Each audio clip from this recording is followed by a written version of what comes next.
Sorry. No guns. You might also recognize them as ETC employees, so they are going to talk a little bit about fire extinguishers. So if we could all give them a round of applause, I would appreciate it. Where's Steve? Steve, raise your hand. Steve, what? He's with Cross Plains. So there's three of us. There's three of us in Middleton. So what I'm going to ask for you guys to do tonight is to go home and pull your smoke detectors and carbon monoxide detectors down and look at their dates. And if you haven't done that in a while, you probably haven't changed the batteries. You change the batteries twice a year. Your smoke detectors and carbon monoxide detectors generally don't last more than 10 years. So if you're like my parents that had it in their house from 25 years ago, it's worthless. So that's just, so your smoke detector and carbon monoxide detectors are your first line of defense. If they're not working, you have no notice to get out. So at a bare minimum, you need one on every floor. If you have multiple bedrooms and you all sleep with your doors closed, you need one in every bedroom. Because think about this for a second. If you got one in the hallway and it starts in a bedroom, what does smoke do? Rises. So how long is it going to take that smoke to bank down in the bedroom you're in, come underneath the door, and rise again? And it's too late. Way too late. So Bill's going to do the fun stuff. He's going to make fire and put it out and tell you all about smoke detectors. I got the real stuff. Need you to go home and check your smoke and carbon monoxide detectors. If you don't have carbon monoxide detectors, please, please, please get them. They're very, very important. As firefighters, and Steve will tell you the same thing, we care less about going to a nuisance call because the battery needs to be changed. The fact that you have them is vital.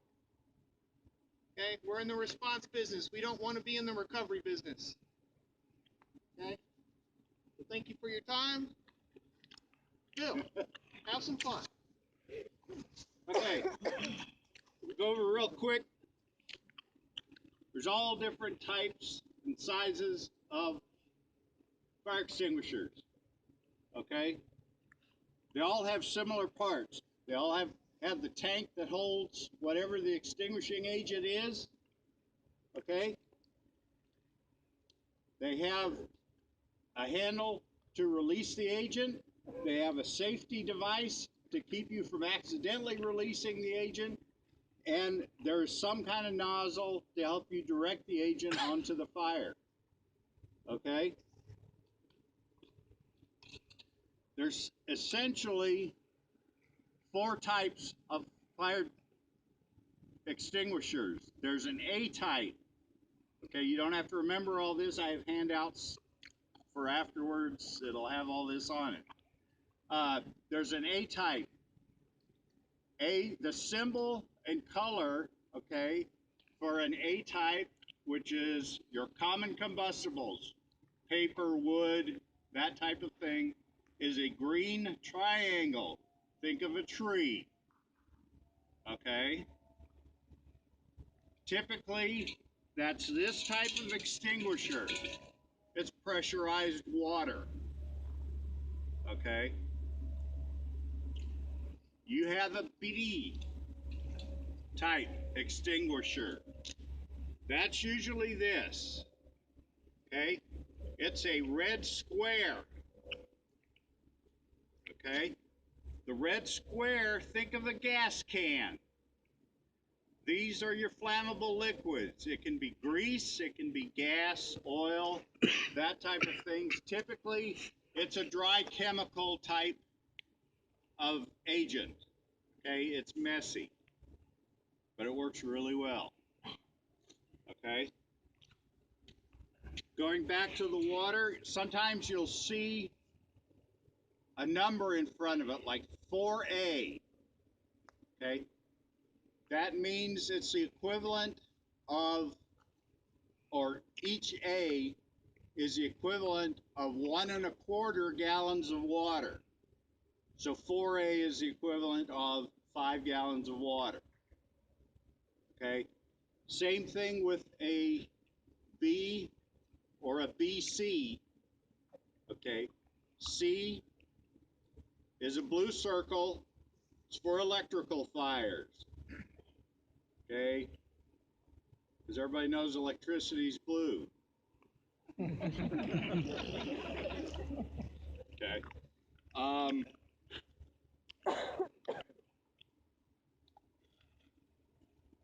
The hope I don't misspeak this. 10 square feet. Where would it be? Second page. Be Number B.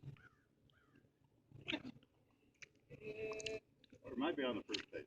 the number, the numerical rating for this class of fire extinguisher indicates the approximate number of square feet of a flammable liquid fire can expect to extinguish. I don't see an actual number. Look on the front page. 20 square feet. 20 BC. Okay. So it's basically a square foot. So if it's 20 BC, it's 20 square feet. Okay. For an untrained, okay, just an average user. So they're not saying, you know, a professional firefighter can put out 20 square feet with a 20 BC. They're saying just anybody off the street could grab up that fire extinguisher and put out a 20 BC. Or put out 20 square feet with that fire extinguisher. Okay. Anybody from the metal shop here? Raise your hands. I know you're here. Marty? There is a D type. It is a yellow star. There is no number rating for D type. It is for flammable metals. Usually, they are also specific to a particular flammable metal.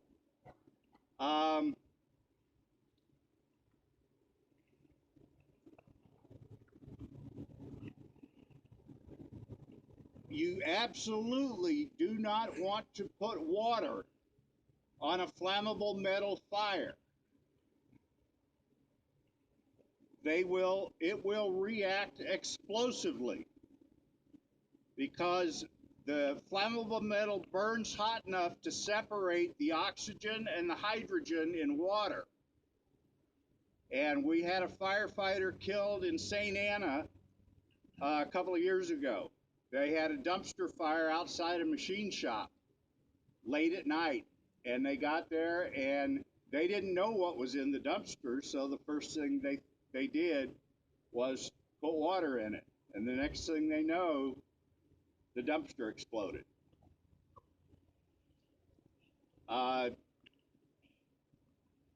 Almost the best thing to do in a flammable metal fire, if it's in a dumpster outside the building and away from the building, is let it burn. Sand works really well too. Just bury it. Okay.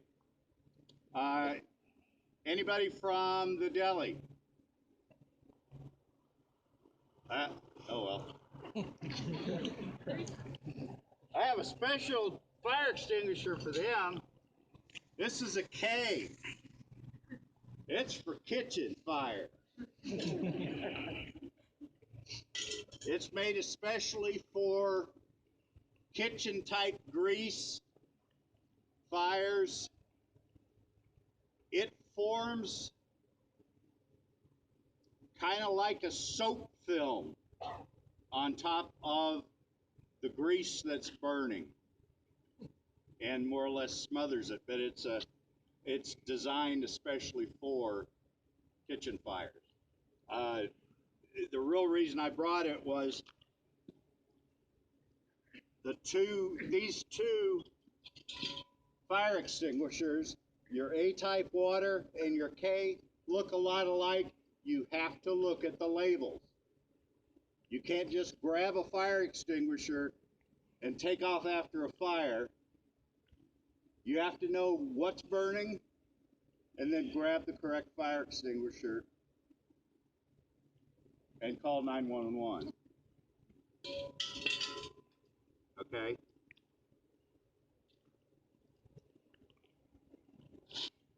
The newer fire extinguishers are kind of going away from the letter and the colored symbol. And they're actually going to, I know you can't see this, it'll be in the handout or you can come up and look at this afterwards. They're actually going to pictograms for what the fire extinguisher is good for or should not be used for. So this is a BC, so flammable liquids and energized electrical. And the reason we make the distinction on energized electrical, whatever the extinguishing agent is in here, it's non-conductive. The best way also to turn a C-type fire, electrical fire, into an A or B fire, unplug it or turn off the power. Okay. All right, any questions so far? Yes. I have a question. At home, we have a little thing for, and can you tell me for one example, is it I have seen the video of one of those ovens or stove if somebody can heat it. But my question is it, do they have emergency ovens? Some of them do, some of them don't. The newer fire extinguishers will have an inspection date on it or an expiration date on it. The older ones may not.